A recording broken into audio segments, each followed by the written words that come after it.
vengeance.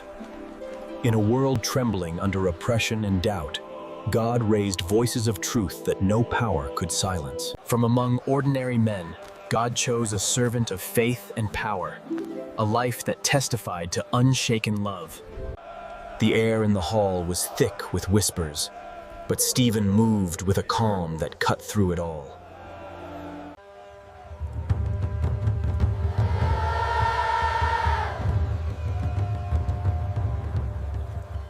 He walked among the widows and the poor, his hands open, his voice steady as a lighthouse in a storm.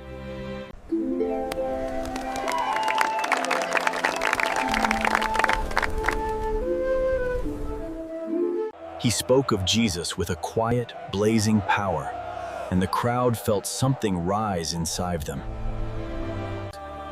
A piercing truth that warmed and unsettled at the same time. He healed in Jesus' name and preached with a tenderness that softened the hard edges of life.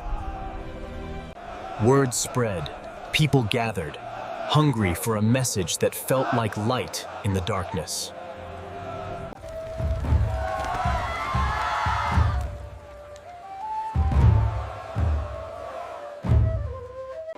Yet where there is light, there are shadows.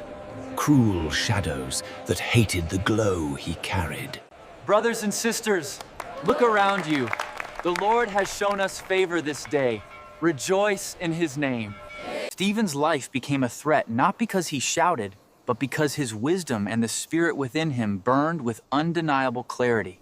The religious leaders saw their grip slipping as more and more people followed him. It is blasphemy. We must act now. The crowd grows restless. Fresh dates. Get your fresh dates. They twisted his words, cried blasphemy where there was none, and hurled charges before the Sanhedrin to silence him forever.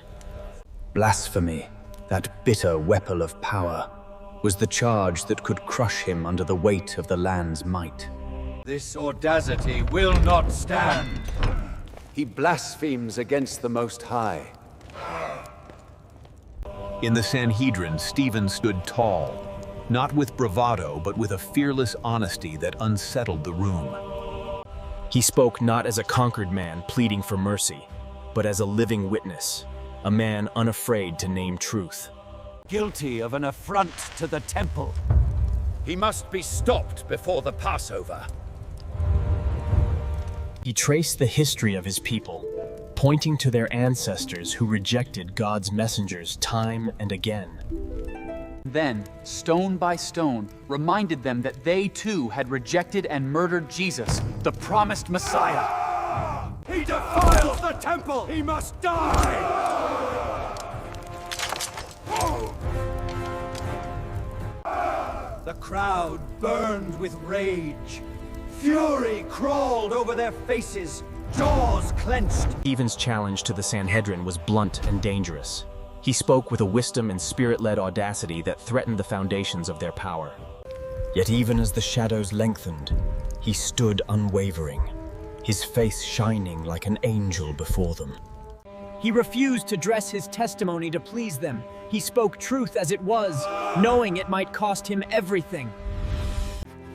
They saw in him a man who would not bow, and they branded his boldness as blasphemy.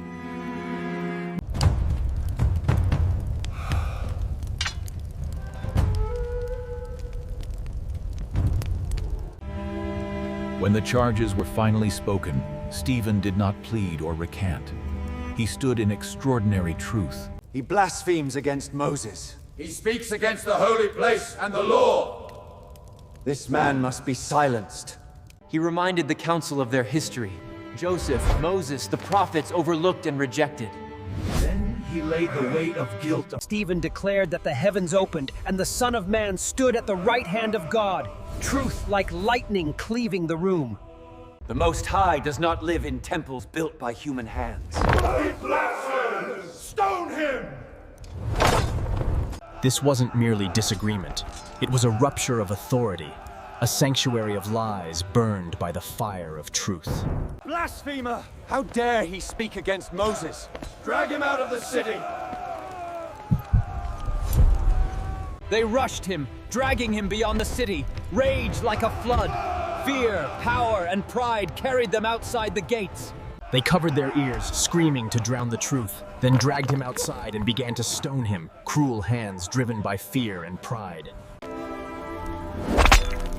first stone struck, and yet his face shone like an angel's. Stephen looked up and saw the glory of God, and Jesus standing at the right hand of the Father.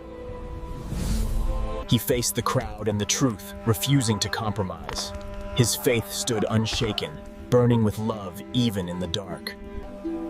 He did not curse his accusers, but prayed for them.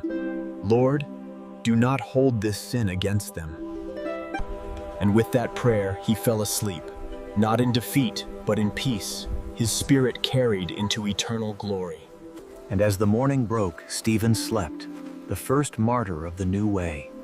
Grant him eternal rest, O Lord. Those who watched were struck silent, a holy fear resting upon them. They had seen love stronger than death.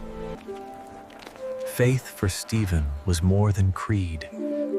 It became life poured out.